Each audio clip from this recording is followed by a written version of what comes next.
Hollywood taught us a lie, a beautiful lie.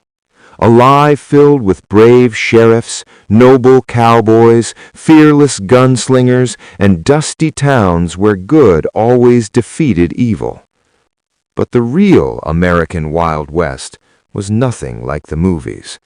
There was no honor, there was no justice, and there were no heroes.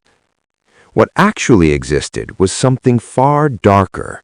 Lawless towns ruled by fear, public lynchings cheered like entertainment, judges bought with whiskey and gold, sheriffs who were more dangerous than criminals, corporations that used guns instead of laws, and innocent people buried without names.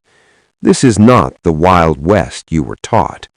This is the Wild West America tried to forget. Chapter 1. A Land Without Law. When Americans moved west in the 1800s, they didn't move into freedom, they moved into anarchy. There were no police departments, no functioning courts, no reliable government. In many frontier towns, the nearest judge was hundreds of miles away. Trials could take months or never happen at all. So people didn't wait for justice. They created their own. Vigilante rule. Vigilante groups were common and terrifying. They weren't trained, they weren't neutral, they weren't accountable. If a man was accused of theft, murder, or even acting suspicious, a mob could decide his fate within minutes. No evidence, no defense, no appeal. A rope, a tree, and a cheering crowd. Between 1850 and 1900, thousands were lynched in the American West, many completely innocent. Justice wasn't blind. It was drunk, angry, and armed. Chapter 2. Towns built on sin. Most Wild West towns weren't founded on hope. They were founded on gold, gambling, and alcohol. Mining towns appeared overnight. Thousands of men flooded in. Almost no women, almost no families. What did that create? Violence. Saloons outnumbered churches 10 to 1. Prostitution was legal in many towns. Opium dens and gambling houses stayed open all night. A typical frontier town had one sheriff, often corrupt, dozens of guns, hundreds of desperate men, and zero safety nets. Arguments ended with bullets. Drunken fights ended with knives, and bodies were buried quietly, if at all. Some towns became so violent that they were abandoned entirely, turning into ghost towns filled with bones and broken dreams. Chapter 3. Sheriffs, Outlaws, and No Difference. The line between lawmen and criminals was razor thin. Many famous sheriffs were former criminals, heavy drinkers, racists, paid off by business owners. Some wore a badge by day and committed crimes by night. The truth about gunslingers. The so-called quick draw myth is largely fiction. Most people were shot in the back, while unarmed, while drunk, or while sleeping. Survival didn't depend on bravery. It depended on who shot first and who paid the sheriff. Chapter 4. Corporate Violence and Corruption. One of the darkest truths of the Wild West is rarely discussed. Corporations used guns, not contracts. Railroad companies, mining corporations, cattle barons. They hired private armies, often called regulators or security. These men burned farms, killed union workers, intimidated judges, murdered witnesses. If a farmer refused to sell land to a railroad, he might disappear. If miners tried to unionize, they might be massacred. This wasn't capitalism, it was corporate warfare, and the government often looked away. Chapter 5. The Genocide Behind the Frontier. The Wild West wasn't empty land, it was stolen land. Native American tribes lived on it for thousands of years. What followed was not settlement, it was systematic destruction. Broken treaties. The U.S. government signed hundreds of treaties, then broke almost every one. When gold was discovered on tribal land, treaties became meaningless. Army units were sent, villages were burned, food sources were destroyed. Bison were slaughtered on purpose to starve native tribes. Massacres. Men, women, children.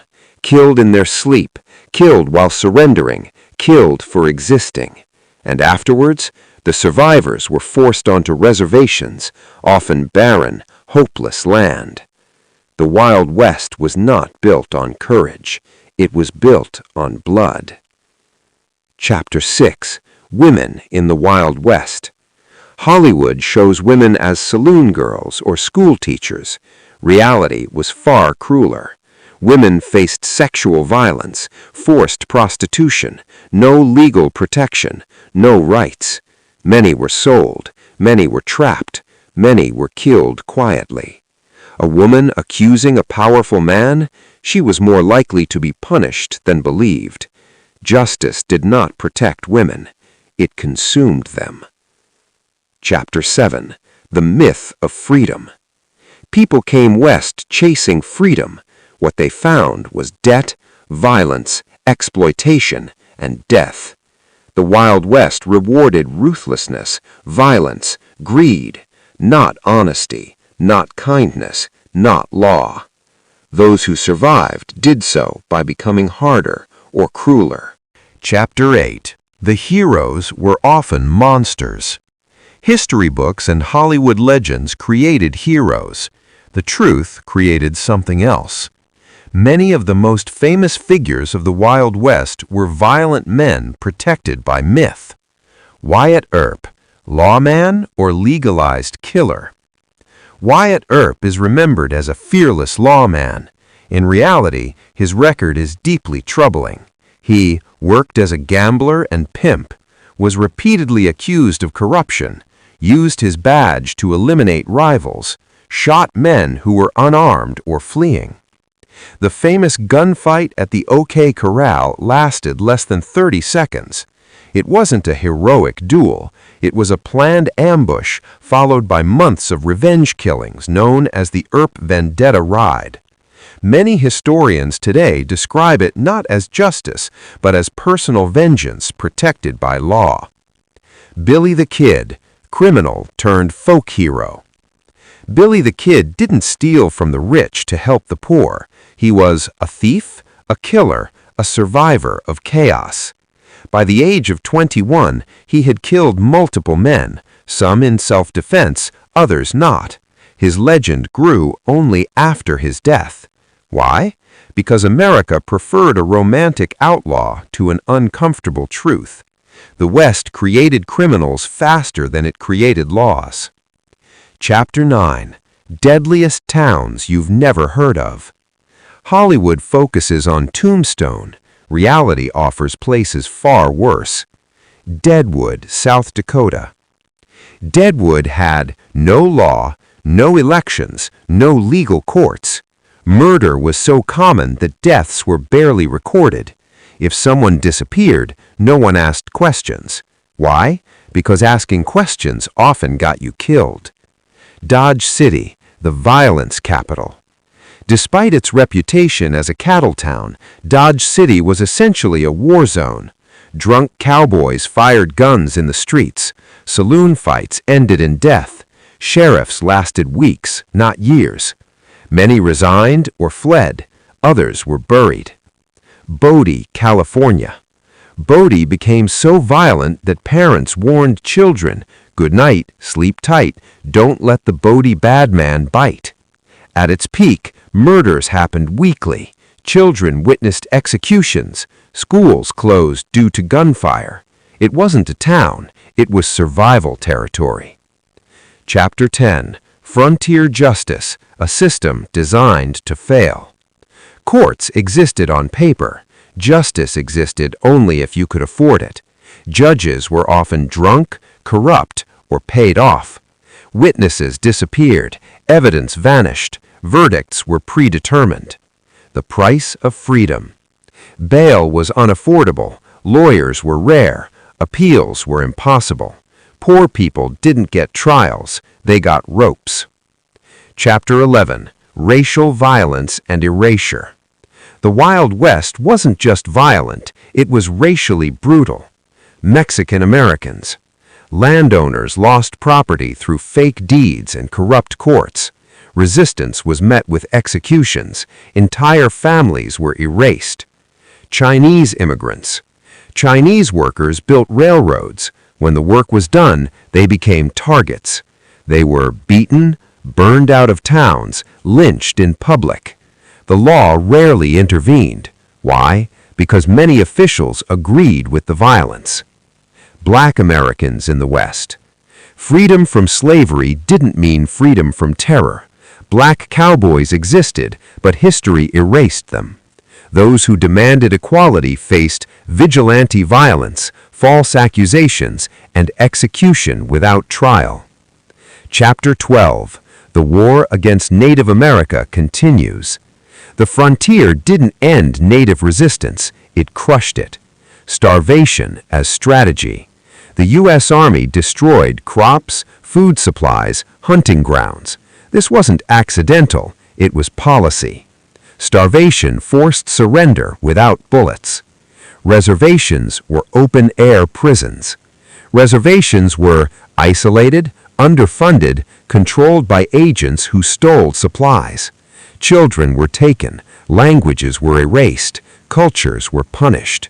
The Wild West didn't civilize the frontier, it destroyed civilizations. Chapter 13. Women who survived hell. Not all women were victims. Some fought back. Some ran businesses. Some carried guns. Some controlled entire towns. But survival came at a price. They lived under constant threat. They were judged harshly. Their stories were erased. Why? Because strong women didn't fit the myth. Chapter 14. The End of the West, or just the myth? By the early 1900s, the Wild West didn't end, it was rebranded. Railroads replaced revolvers, corporations replaced gunslingers, law replaced chaos, only on paper. Violence didn't disappear, it moved behind closed doors. Chapter 15. Massacres America Rarely Teaches.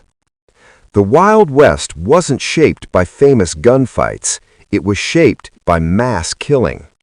These events were not accidents, they were not misunderstandings, they were policies carried out with bullets and silence. The Sand Creek Massacre, 1864. At dawn, U.S. cavalry attacked a peaceful Cheyenne and Arapaho village. The tribe had raised American flags. They believed they were under government protection. They were wrong. Soldiers killed men, women, children, infants. Bodies were mutilated. Scalps and body parts were taken as trophies. The officers responsible were never truly punished. Instead, many were promoted. The Mountain Meadows Massacre, 1857. A wagon train of settlers traveling through Utah was attacked. After days of siege, they were promised safety, then executed. Over 120 men, women, and children were killed. Only infants were spared because they were too young to remember. Justice came decades later.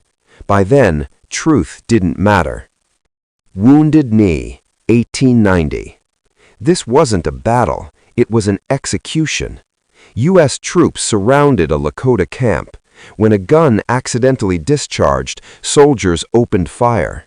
Within minutes, hundreds lay dead. Most were women and children. This massacre marked the symbolic end of Native resistance. The frontier was closed, but at an unimaginable cost. Chapter 16. How History Was Erased. After the bloodshed came something equally powerful: storytelling. America needed a narrative, and truth was inconvenient. The rise of dime novels. Cheap books romanticized outlaws and lawmen. Violence became adventure. Greed became bravery.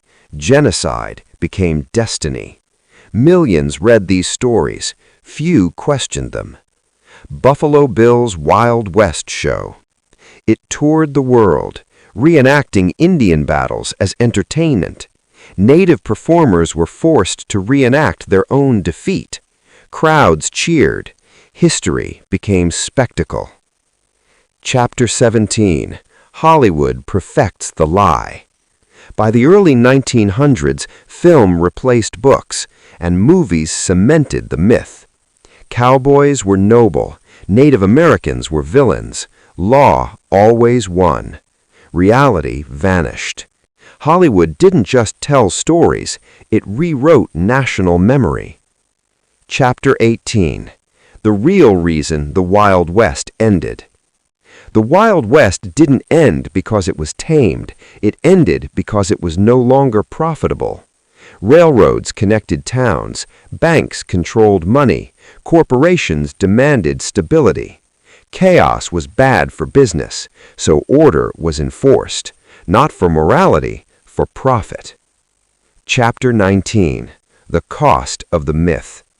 The myth of the Wild West shaped American identity.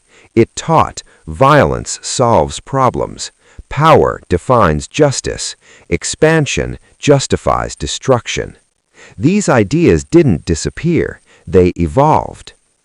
Chapter 20. Echoes in Modern America. The past is not dead. It lives in gun culture, distrust of government, romanticized violence, racial injustice.